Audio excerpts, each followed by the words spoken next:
Greetings, everyone. Dr. Frank here.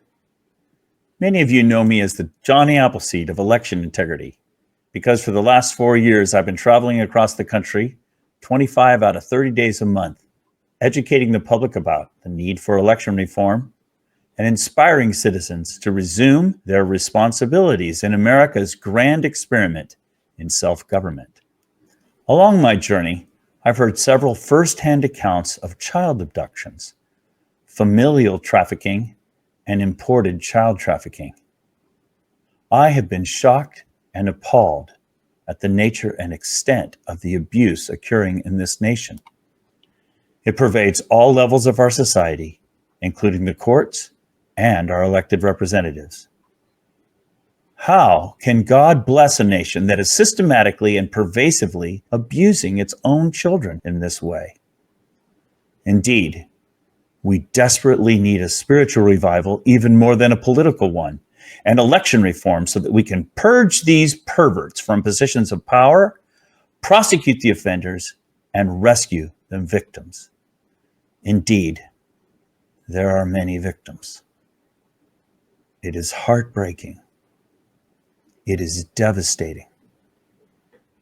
As a consequence, we have another problem. What are we going to do with all these innocent children who have been permanently traumatized and damaged? Well, Pastor Brian and his church, the Church of Glad Tidings out in Central California, have recognized this need and are doing something about it. They are in the process of purchasing an ideal piece of property that they're going to convert into a literal piece of heaven on earth.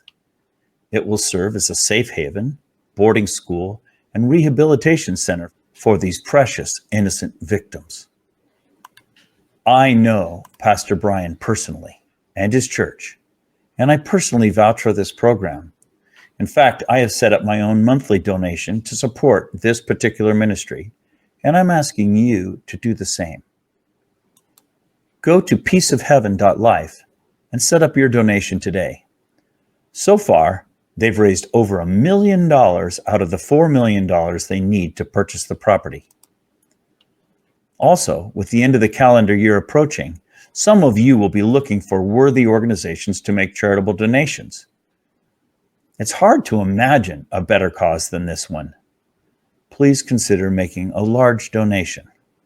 I'm reminded of Jesus' words from Matthew chapter 25.